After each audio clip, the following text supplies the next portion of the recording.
Yeah, man. Blessing, bro. Yeah, blessing, a blessing. Yeah, exactly. It's always a blessing. It's always a blessing. Right, we're going back and we are live. And a warm welcome back to Streaming School. And Michael Scott is with us again to deliver another wonderful science lesson. How are you, Michael? I'm well, thank you. I'm well, thank you. How is the phone drama going? Hopefully, it should be sorted today. Hopefully. Yeah. I wonder if there's like online repair, like send us your phone and we'll return it in X amount of hours or something. Amazon will probably do that soon. They'll probably be like, I need a phone repair. Amazon will sell a drone to your house with a temporary replacement phone. The drone will fly off and then it'll come back again. That's it. Yeah, that's where we're heading. That's where we're heading. So hopefully it can get sorted before the end of the week. It's always a great piece of mind, though, not having your phone. You don't realize how much you need a phone until you don't have one. Yeah, very true, very true. Right, so it's on your bearded face, my dear friend. You let me know when you want me to switch over. Yeah, we're ready. Brilliant. Okay, guys. So we're going to continue with the physics GCSE today. And if you remember from last week, before we get into that, actually, the title for today's lesson is us looking at static electricity. Now, this is one of the topics that kind of tie over with chemistry. And if you remember last week, we started to look at the structure of an atom, and we just said that an atom has two main parts. We said that the atom has a nucleus, and we said that it has these shells, and that we find electrons on the shells. And within the nucleus, we find protons, which are positively charged, and neutrons, which have no charge. And the reason why atoms themselves are neutral is because the number of protons equals the number of electrons. Now, when we start talking about static electricity, and we're going to get, we're going to go into depth with this, but what we're actually talking about in static electricity is basically a build-up of charge. And you should be able to describe for your exam exactly how this build-up of charge occurs or how it takes place. So what I'm going to do is I'm going to draw two materials here. I'm going to draw two materials. This is just a cloth, and this is a plastic ruler. And what's important about both of these materials is that they are both insulators. Now, that word insulator just means it doesn't allow charge to flow through it. So here we've got two insulators. We've got the cloth and we've got the plastic ruler. Now, if you was to take these two objects and you were to rub them together, when you rub two insulators together, you get a transfer of electrons. And let's see how that affects the charge of these two insulators. So imagine I take a yellow cloth and just rub it onto a ruler. We may see this happen. So my cloth may become positively charged. It's built up this positive charge, and the ruler has built up some negative charge. Now, remember I said at the beginning that when we talk about static electricity and this buildup of charge, it's only electrons that are transferred. Now, if we take a look at the cloth here, it started off neutral. The cloth was neutral because all of the atoms that make the cloth had the same number of protons and the same number of electrons. But when the cloth got rubbed onto the ruler, it actually lost the electrons.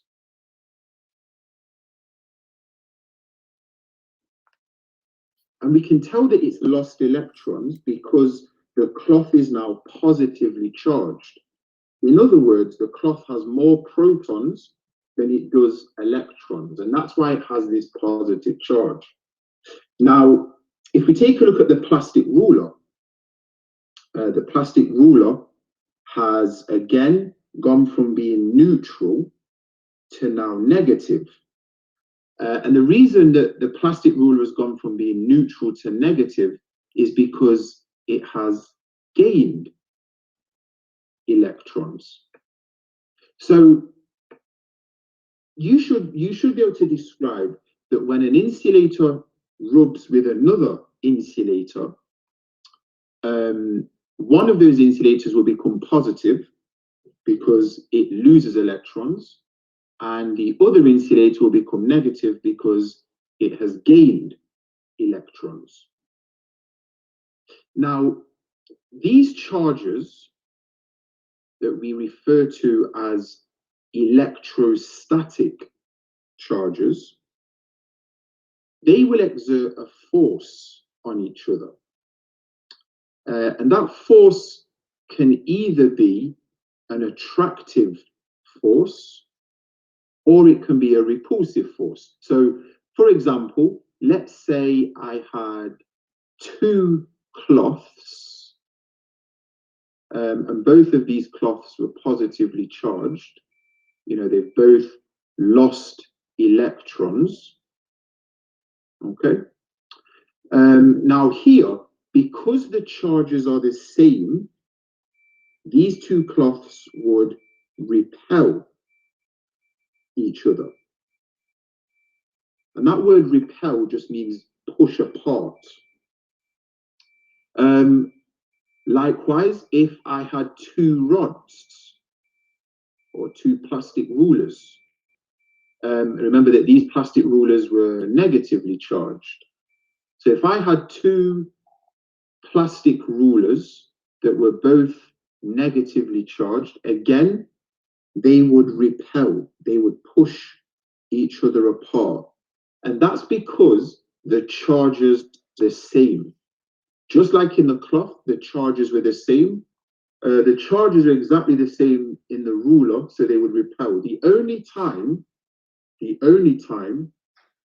that we would get an attractive force, or the only time that two insulators would attract, is when the charges are opposite. So we've got our negatively charged rod, our positively charged cloth, and these two would be attracted to one another because their charges are opposite. So I'm just going to rub this part out now. I'm just going to rub this out.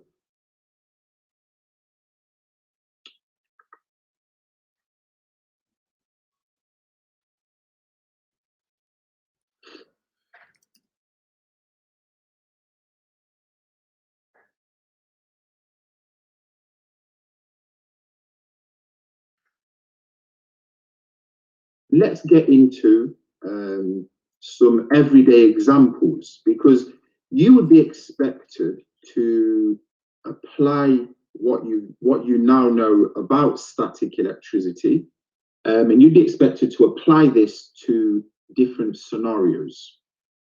So, for example, let's say we've got some carpet,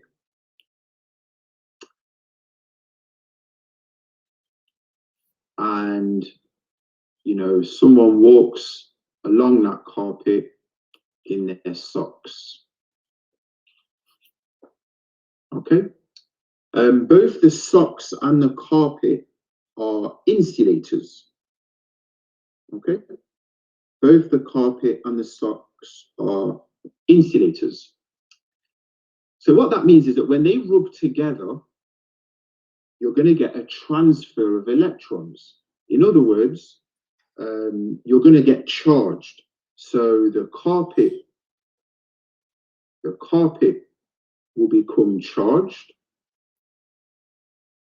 In other words, the carpet will either gain or lose electrons, and the person who's wearing the socks, they will also get charged as well. And again, because the person wearing the socks, they would gain or lose electrons. Now, to try and reduce the impact of static, because this can cause a few problems, especially if you've ever walked across the carpet in your socks and then touched a metal door handle, for example, you feel that electric shock as you earth yourself. Well, there are a few ways that we can reduce it, and one of the ways of reducing this impact of static electricity, especially because if you build up a big enough charge and touch the door handles, sometimes if the charge is big enough, it can cause problems for people who have pacemakers, artificial pacemakers put in their hearts, and also sometimes some of these static shocks can be quite painful. So one way of reducing the built charge is that carpets come fitted, or some carpets come fitted with, I'm just sketching it here, some carpets actually come fitted with copper wires, very thin copper wire. And the reason that just putting a copper wire in the carpet reduces this buildup of charge is because copper is a conductor. It's able to conduct any of that charge that builds up. So it stops the charge building up on us because the copper wire just conducts it. So that's one kind of use, or sorry, one kind of like annoyance of static. But there are some instances where static electricity is quite useful. And I want us just to have a look, and we'll probably finish on this one. I want us just to have a look at one useful use of static electricity. And not many people may have heard of this one, but if you've ever had your car sprayed, very, very important static electricity is, and I'm going to show you guys exactly, how it works. So, let's say here's someone's car. It's probably the ugliest car you've seen. There you go. It's not a Ferrari, but it will do. And what would happen is that we would connect the car, or the part of the car that needs spraying, to an electrostatic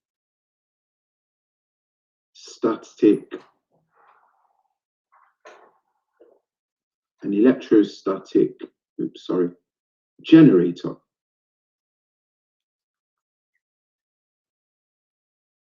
And the electrostatic, oh, that's a terrible C there.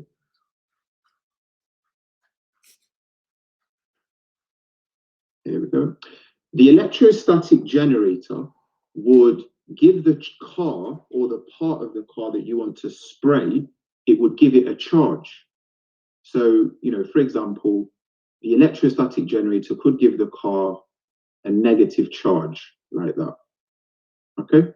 So your car is now charged, and you know the other terminal of the electrostatic generator would be connected to your spray. Okay? And you know, because this terminal is negative, it makes the spray positive.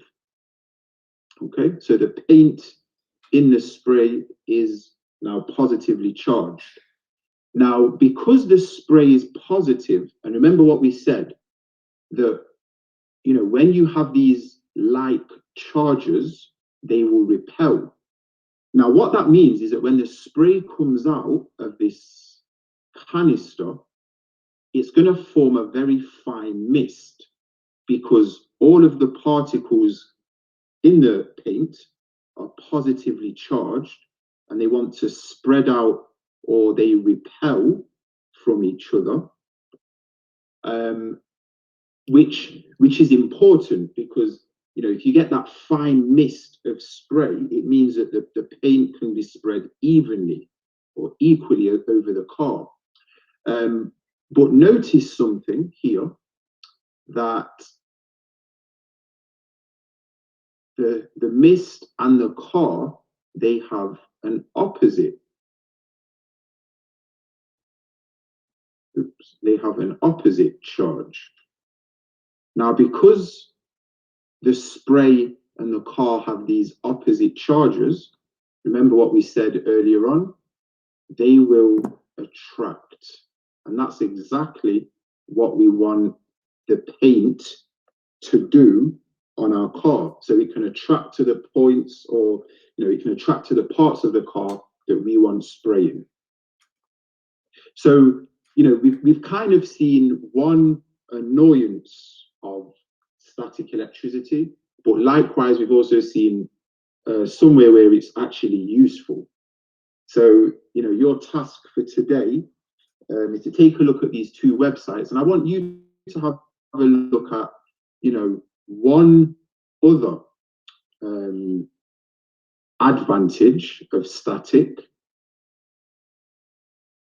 See if you can make a note of one advantage of static, and see if you can get just one other disadvantage with static.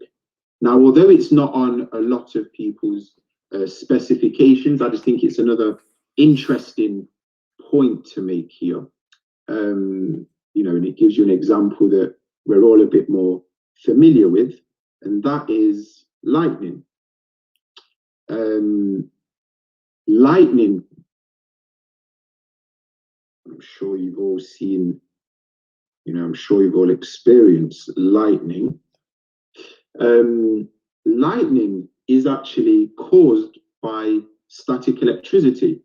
When you get a buildup of charge in the clouds, you know, again, due to friction, you get this buildup of charge in the clouds, and then that charge comes to Earth as a lightning strike.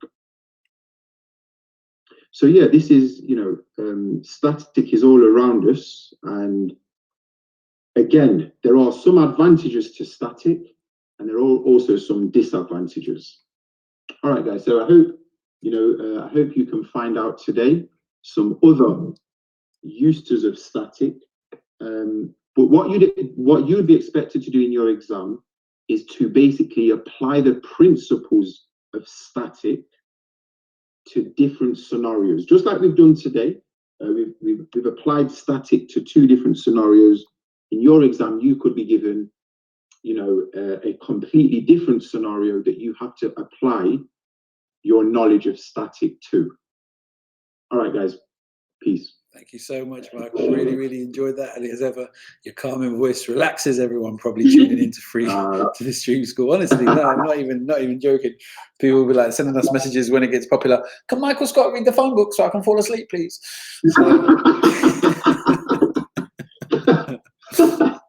I'm missing. I'm obviously wasting my skills teaching. I should just be. Yeah. Like Audible's picking up, my friend. Audible's picking up. speaking. Yeah, you should just be on Audible and just forget the rest of this. Thank you so much, Michael. Have a great day. And if I see an Amazon drone flying around, I'll try and hack it so it can come and fix your phone for you. And I'll have a great day. And we'll catch you tomorrow, right? All right. Yeah. Take care, guys. Thank you so much, Michael. All the best. Michael's lessons pass so quickly, Nish. You just kind of I actually love them. Really? It's funny when you watch something lesson, you're like, oh man, I wish I had this in school. I don't even think we had drama in my school. Really? Yeah, I can't even remember. I literally don't even think when I was at school, I don't even think we had drama. Wow. We had science, obviously, but yeah, actually my science teacher was amazing. Yeah. Anyway, reminiscing. No one wants to hear my trip down memory lane. I'll pass it over to you, Nish. All right, cool. Here is the optional task for science. What are the dangers of static electricity and what are some of the uses? So Mike did mention them briefly. Hopefully you can think of some more. Parents get involved if you want to as well. I'll put up the questions and the links to the resources that Mike was mentioning on Facebook and on YouTube. And today we have one more lesson, Spanish. Wonderful. Thank you so much, my dear. We'll see you in about 20 minutes.